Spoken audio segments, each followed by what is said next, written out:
Good morning, good afternoon. Colyn Truter from HPF, or his the full name is Hermanuspietersfontein. We were just talking about it before joining the call, how that the full label is a little bit long for some of our American friends. So we'll shorten it to HPF in this conversation, and it really is what you see on the bottle as well from a logo perspective. But good afternoon to you, Colyn. It's really good to chat with you. We spoke a little bit about the format before we joined the call, but as general context, you're chatting to me, but you're also chatting to our wine club, our private South African import wine club called the Painted Dog.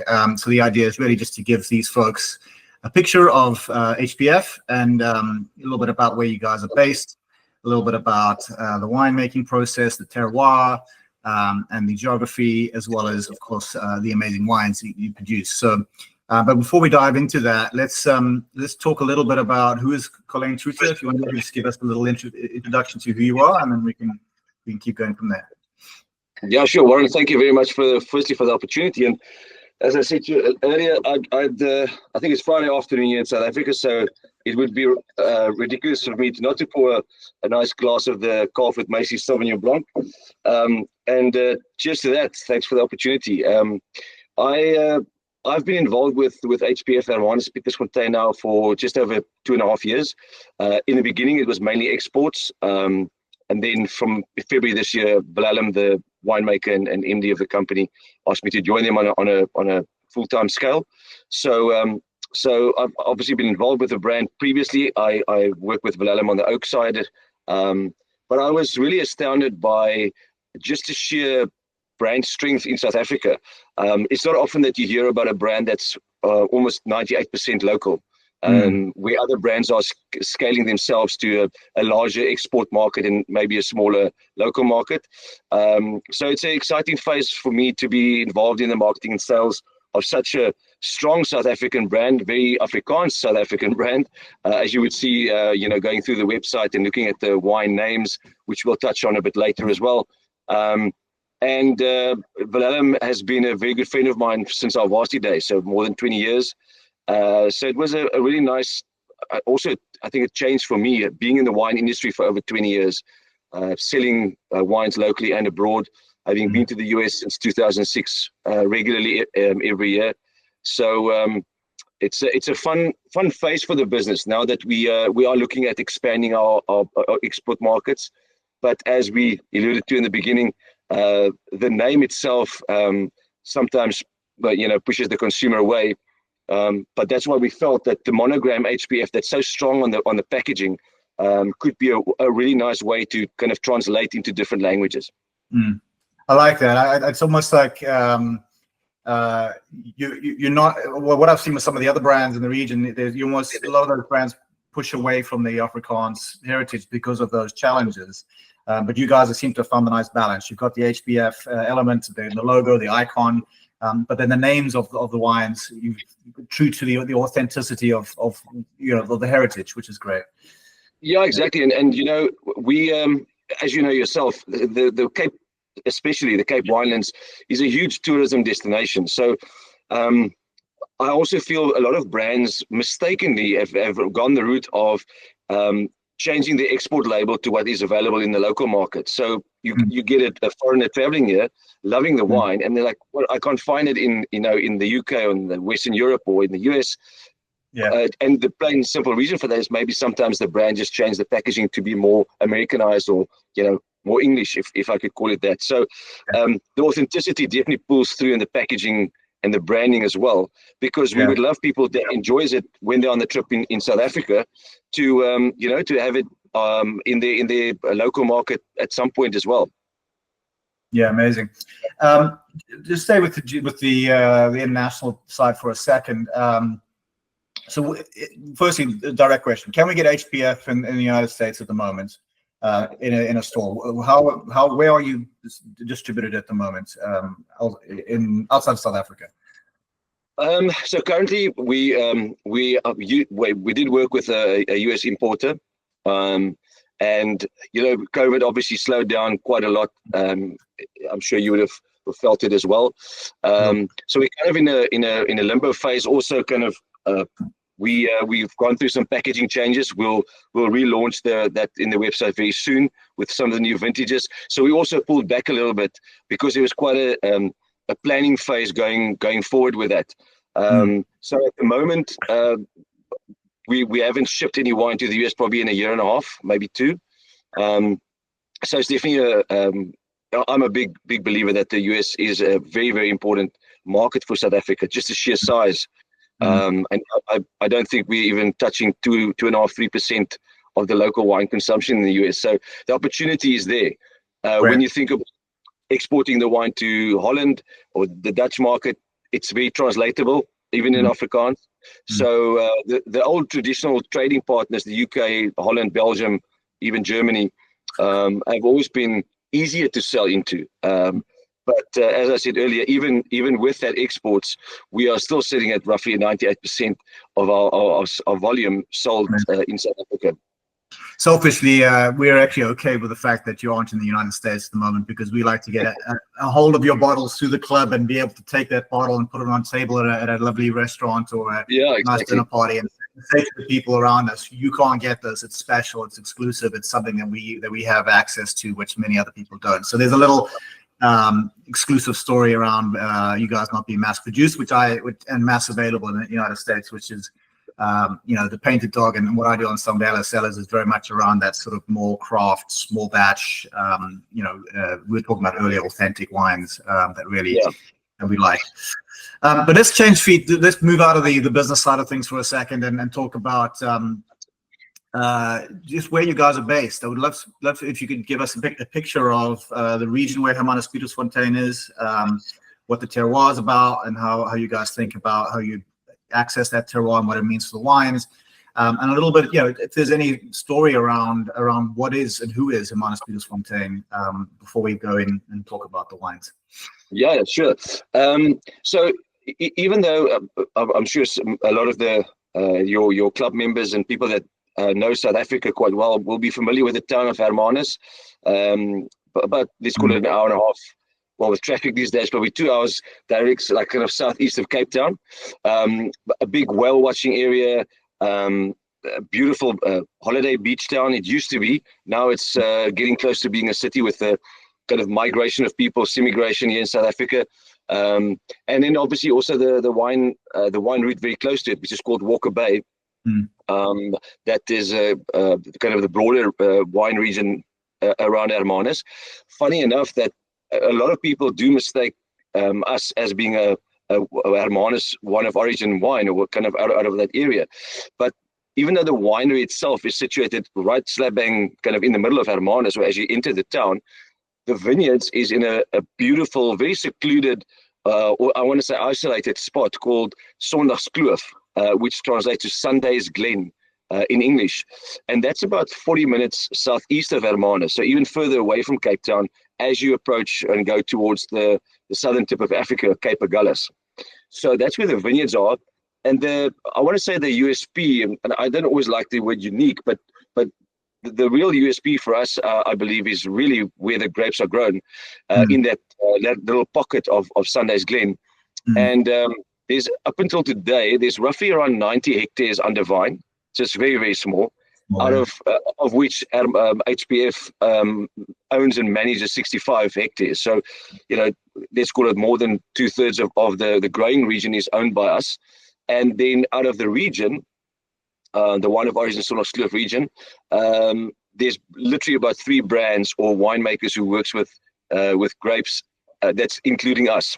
So there's a farm next door to us called Brunia, and then there's a winemaker Trazan who would get some white grapes from us, and she does a beautiful white blend and white wine from our grapes. So in the old world style, it's almost a monopole brand, but we can't call it that because there are 2 or 3 other wineries or wines being made there. And the other part of it is really that where the grapes are grown is what makes the wine so different in a very special way, is that the growing conditions of Wilhelm, the winemaker, keeps referring to extreme growing conditions. You sit with winds that really, especially we're going into the windy season now in Cape Town, and the wind just howls for days sometimes. A lot of rain in harvest time, and I recall very vividly that, you know, by the time that the Cape starts harvesting, call it early January for Cap Classique, our method Champenois style wines, and then the Sauvignons will come in mid to late Jan. Vlalam probably picks his Sauvignon mid to end Feb. So very slow ripening, very late, which the past couple of seasons have also been very, very challenging because of the early winter we had in 2023, a lot of rain, and then just a very small vintage in 24. So having your hands on deck with vineyard management is really, really crucial for us. Yeah, and the reason for the later harvest, is it because of a cooler climate that you got there compared to what you might have across the Hot Hollands in Stellenbosch? So it's a cooler climate, so it's the maturation is a longer maturation period. Is that correct? Yeah, yeah, bang on. It's a much cooler growing region. From where we are based, we are literally about 10 kilometers as the crow flies to the south coast. So there's a coastal influence, much more continental in a way than maybe Stellenbosch and more inland, you know, Robertson, Bredderkloof area. So there's definitely a big ocean influence, and the one thing that stands out every year is where, you know, we have a summer rainfall region, the Western Cape, where we grow the grapes, but winter rainfall season. So in summer it's not supposed to rain that much, but you know, Vlalam always refers to it in his tastings, and when we talk to people is in harvest time you can get up to 150, 180 millimeters. I don't know what that translates into inches, but yeah, it's a I mean, for some regions that's almost the annual rainfall. So yeah, challenging conditions in summer as well, where we do get a lot of rain, and because of the mountain slope where the vineyards are kind of based on and facing towards the ocean, it almost creates this like captive mountain shape that when the breeze blows from the southeast in summer, it brings in the clouds for rain. And in winter, the wind direction changes, but then the coast, the winter rainfall still falls with us. So definitely a cooler climate compared to most parts of South Africa. Right, and then in elevation, if you're so close to the ocean, you know, I'm guessing you're quite a low elevation compared to some of the higher sort of elevations you'll have in other regions. Is that a good assumption? Yeah, really, even though we are close to the ocean, and I will also try and remember to send you a map, like an aerial map of the Western Cape, but it really shows the beautiful mountain ranges that divides the areas in the Cape Winelands. That plays the biggest part. Is the vineyards are actually a slope in a valley up towards the middle part of the mountain. So the highest peak can go, I think, close to 400 meters above sea level. So even though we're close to the ocean, we're actually against the foothills of a mountain and going up to the mountain slopes. So it's not coastline elevation. Yeah. Okay, nice. Yeah, it'd be lovely if you can send me that map so I can share it with the folks watching this. And then just a little bit about the soil. Is there anything unique around the soil with where you guys are putting your vines? Is there something different that we could be knowing about? Well, yeah, I must say the one thing that, you know, I guess the South African wine industry has focused on quite a lot the past couple of years is the diversity in our nature, and that really refers to the mountains, the soils, ancient soils that we have, if not the oldest, some of the oldest soils in the world. But in our case, it's a lot of clay, and you can imagine going up to the mountains quite rocky in certain spots, but then there's clay with a rock base.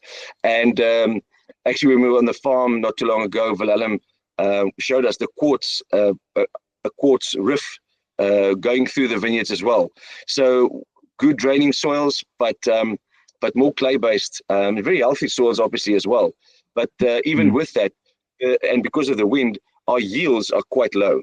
Right. You know, you struggle to get up to 10 tons a hectare, even with very good vineyard management. So and depending on, even if it's a higher yielding variety, so yield is quite low, and that's mainly just the impact of the winter and the winds we get in growing season, and then like I said, quite a lot of rain And sometimes it's even tricky to get into the vineyards when it rains so much in summer, and that clay, it gets muddy, so it's very tricky to get into the vineyards.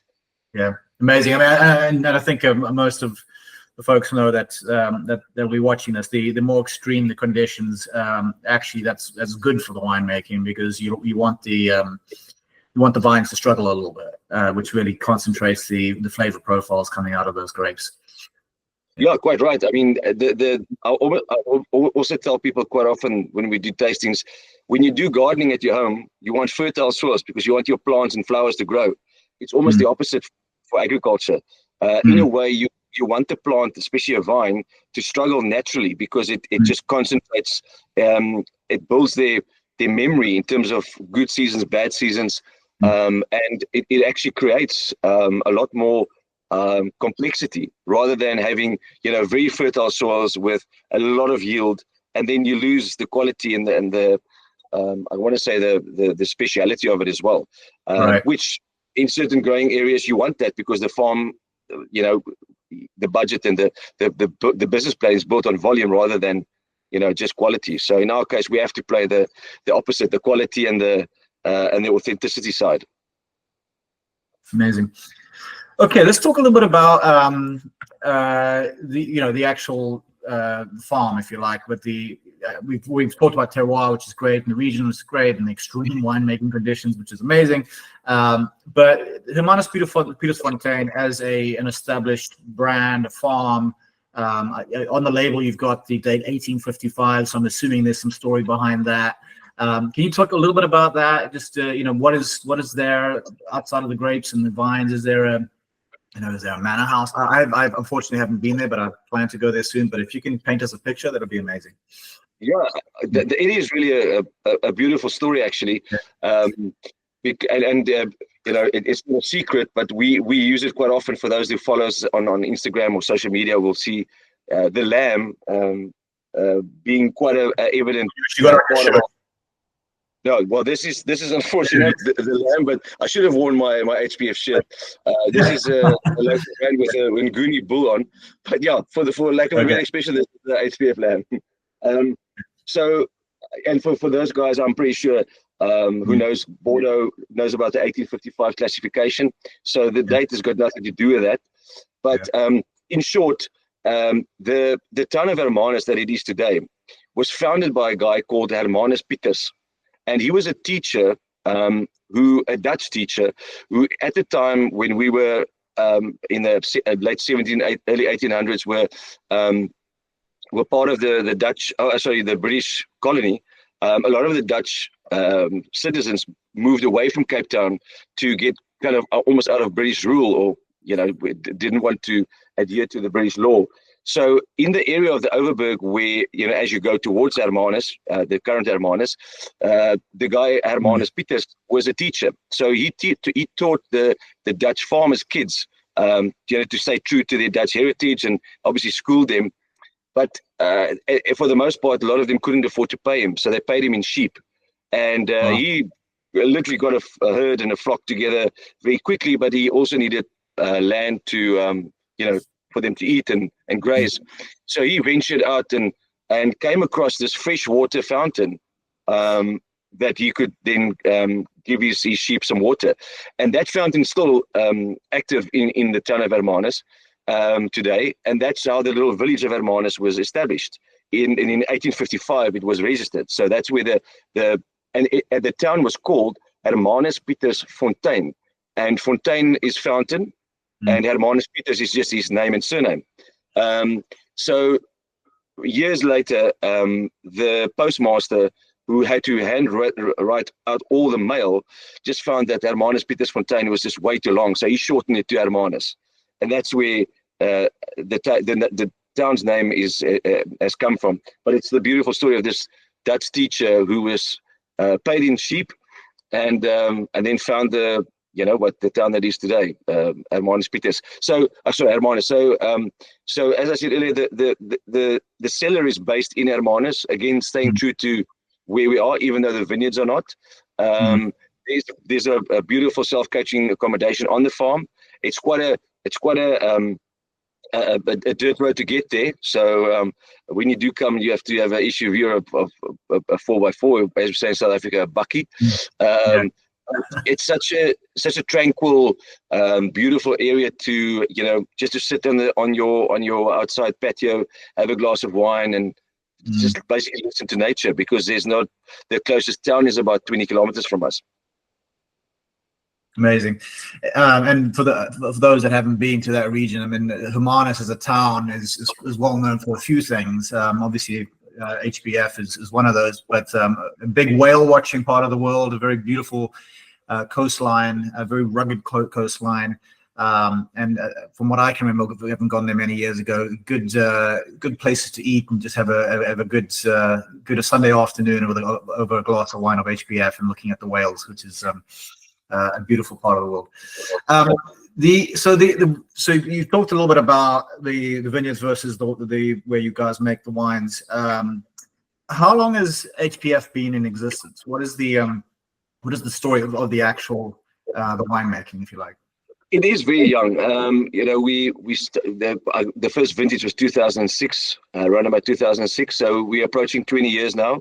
So if you look at the heritage of the Cape Winelands, you'll often see the labels with the manor house on, or the family crest that dates back to 17 whatever, or 16 something for those that started way back then. But it's quite new in a way. But a lot has changed also in terms of the growth of the brand, like I said earlier, locally. And 20 years in the industry we're in is still infancy in a way. But it was a vision by Johan and Mariette Pretorius, who bought the property, developed the vineyards, built the cellar, and their passion and love is clearly shown in the wines as well.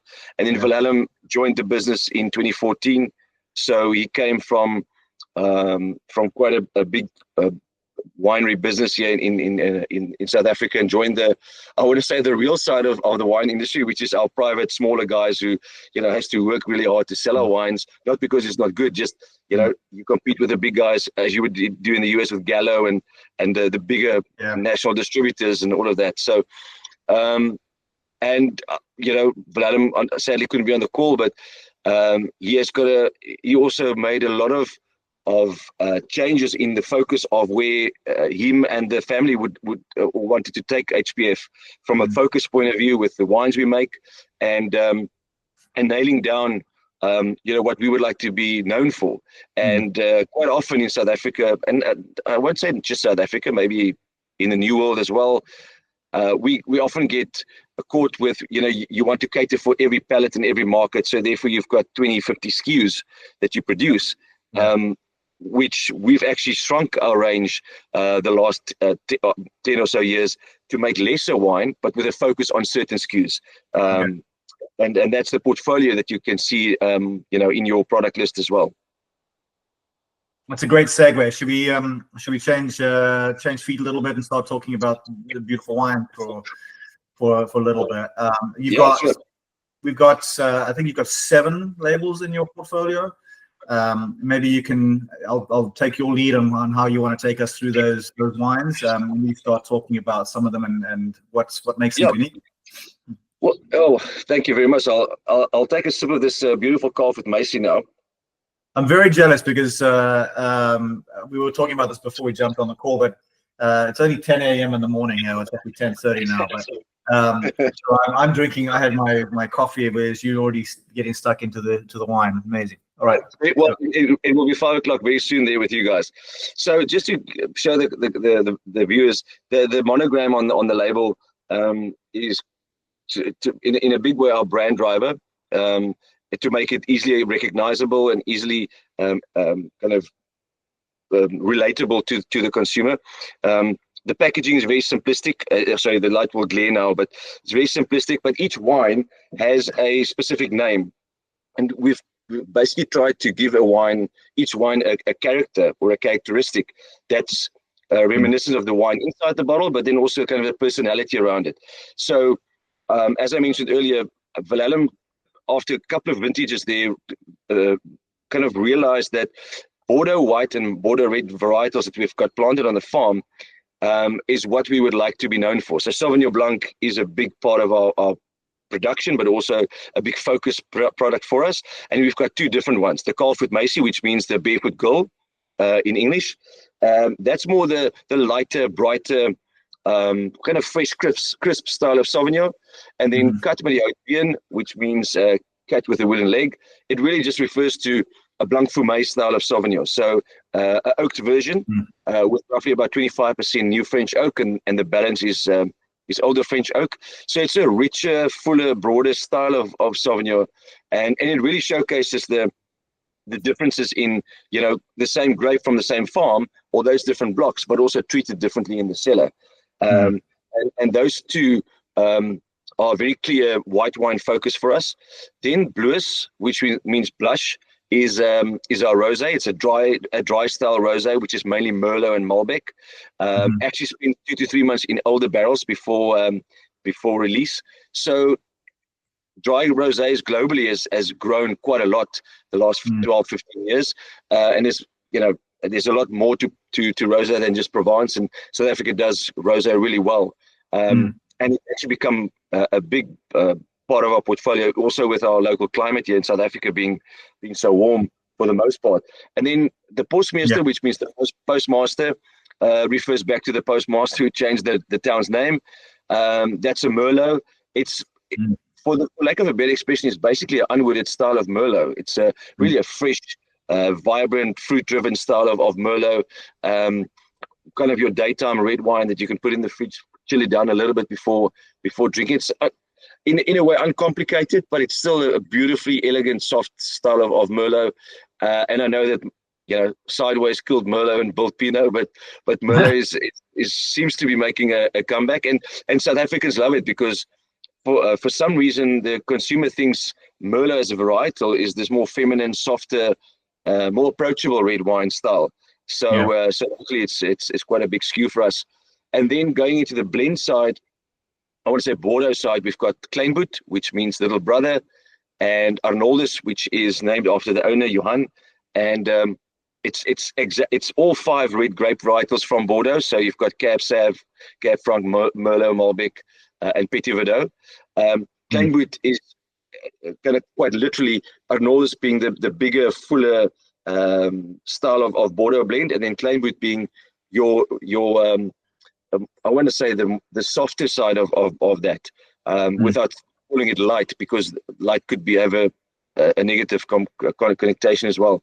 But Kleinboet is also a big brand driver for us in that Bordeaux blend category.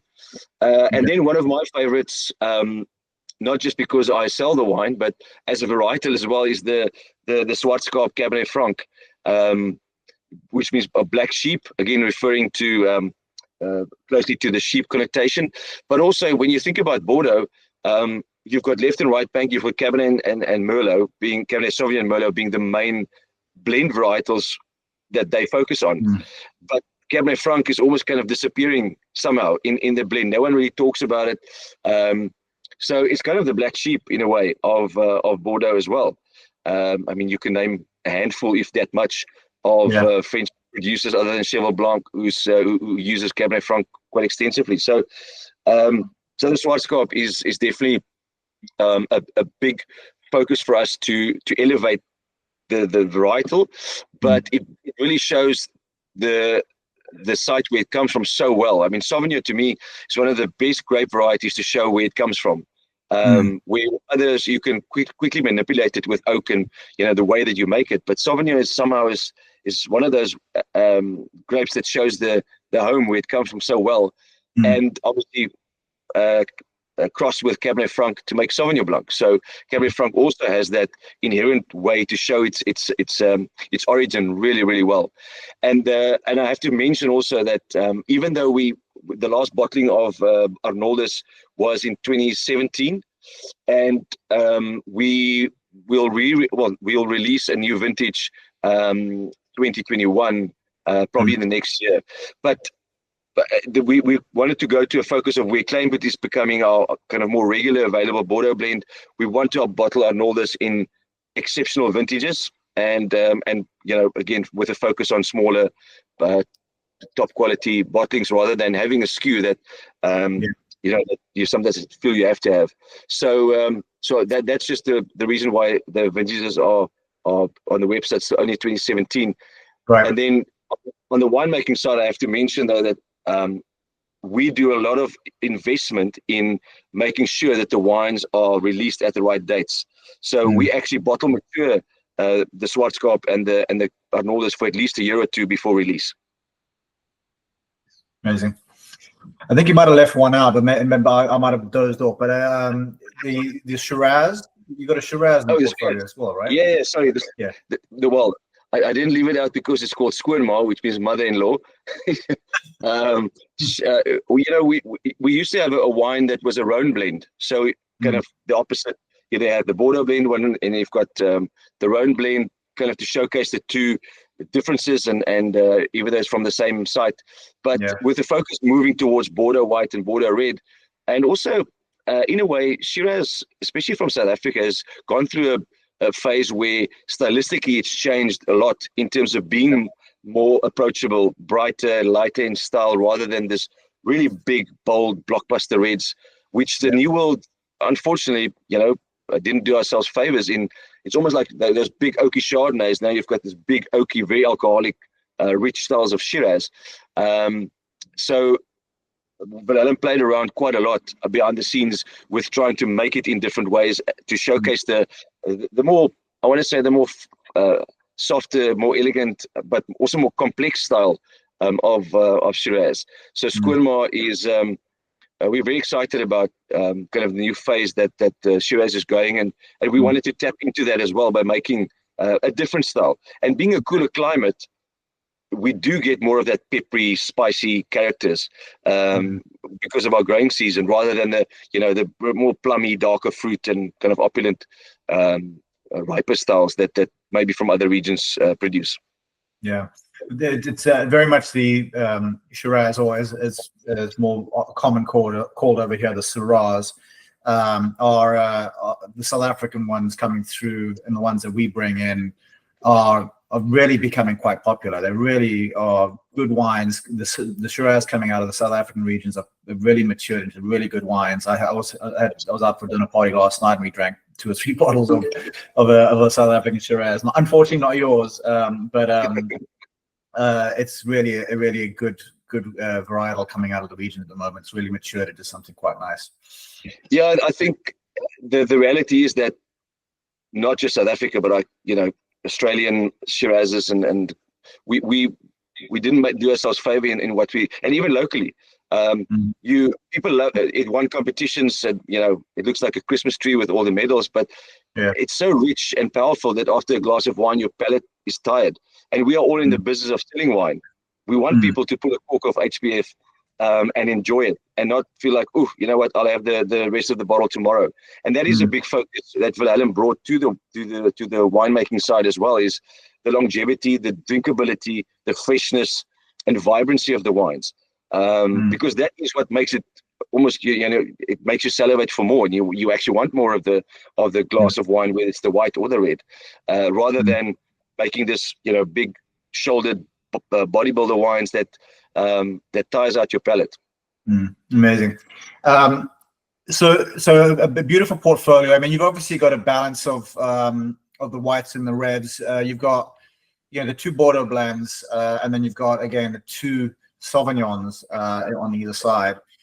You haven't thought about going into the Shannon space. You haven't thought about going into some of the other varietals of the Rhone blend space at all. This is your portfolio. You feel that these wines and these varietals specifically grow well in that extreme winemaking condition you were describing earlier, right?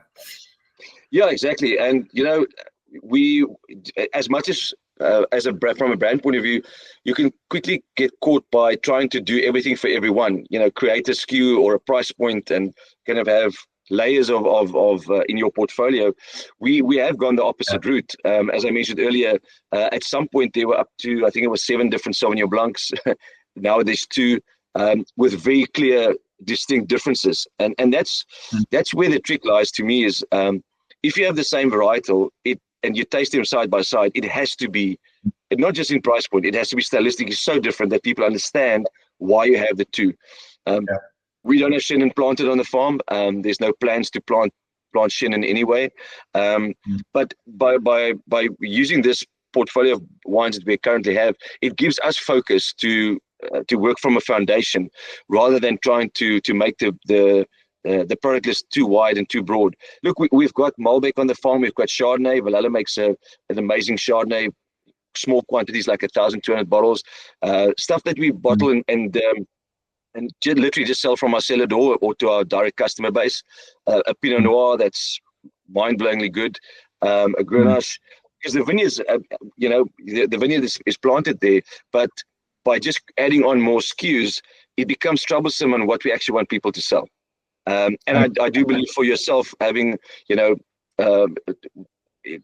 clear idea of what you should sell or want to sell from us as a brand gives you focus as well, because now you don't have to go with a shotgun approach of, this year I must sell more of that, next year and a lot of times we as producers put a lot of pressure on our agents because we want them to sell the whole basket, and you can't. Yeah, I mean, some of your competitors in the region that I've spoken to in the past have like 25 to 30 SKUs, and it's like, where do you, to your point, where do you focus? It's like it's too overwhelming to decide on what is going to be a good wine or not coming out of that particular farm. So I actually do love it's 7 bottles focus, and then really you've only got 1, 2, 3, 4 varietals, not varietals or blends, blend of varietals, because you've got the 2 doubled up on the Sauvignon and the Bordeaux blend. Exactly. It's very focused, which I like. I always ask the question, Colyn, is if there's 1 or 2 labels that really depict the iconic HPF wine, is there anything that stands out from the 7 that are really, if I had to buy 1 bottle of HPF, which is the bottle I should be buying, maybe 2 bottles, what's the other bottle? Yeah. I remember my first job, my first boss used to say, whenever he gets that question, his best and easiest answer would be, which is your favorite child? Because it's so difficult to choose sometimes. But the reality is that you sometimes you make a wine, especially in a broader range, that you don't necessarily like it, but it sells and people love it, and you go, you back it, and it's part of your business plan. To me personally, I really love the Cut Mediopian Sauvignon. It was just awarded a top 10 rating in South Africa by the Sauvignon Blanc panel. It's a more mature style of Sauvignon, so expect something a bit richer. But when I say rich, don't expect Chardonnay and kind of that style. It's a fuller style of Sauvignon, but it's so complex and it's intriguing because I'm pretty sure most of you that will taste it wouldn't have tasted anything like it before. And then on the other side is the Schwarzkopf Cabernet Franc. As I mentioned earlier, the varietal itself is so exciting, and there's quite a few local producers who's now playing around with it and really putting a lot of effort into also making that kind of their brand drive and flagship wine. So the Schwarzkopf Cabernet Franc and the Cut Mediopian, those two for me is something I would love for people to endeavor and try. And strangely enough, on my last trip to the US 2022, it was my first trip to Virginia, and I didn't realize that they're such big Cabernet Franc producers in Virginia, and apparently Viognier as well. So if that's kind of your go-to red, Bordeaux and that style, there's something really intriguing and beautiful about the Schwarzkopf Cab Franc. I love that. I love it because they're 2 unique varietals or winemaking processes. Because yes, I would have been slightly disappointed if you had gone Bordeaux blend, because there's not to say I'm sure they're beautiful wines, but there's a lot of it coming out of the region. So exactly. By saying the Cabernet Franc, you don't see a lot of it on all the farms. So it's nice that you pull out that one. And then the wood matured Sauvignon is interesting for me. I haven't tried it yet, but the way you describe it sounds really good. So I look forward to trying it when it comes over. I always, in closing, I think I always like to just chat a little bit about, and we talked about this before we joined the call. If there's anything other than what we've already discussed, which you have given us a nice picture, but is there anything unique or or specific coming out of HPF that is you wouldn't be able to find on a website, you wouldn't be able to see in a brochure. It has a little quirky story behind it that we should think of as we close out. Sure, I think I've mentioned quite a lot of it already, but I think the USP, as I said earlier to you, for me is, you talk about estates and you talk about heritage estates and all of that, and even though we're still a very young brand, the strength of what we have in our local market has definitely helped us a lot, especially the last couple of years during difficult times. But I almost want to say the quirkiness of the individuality in the different wines shouldn't be translated into, well, this is just a fun brand.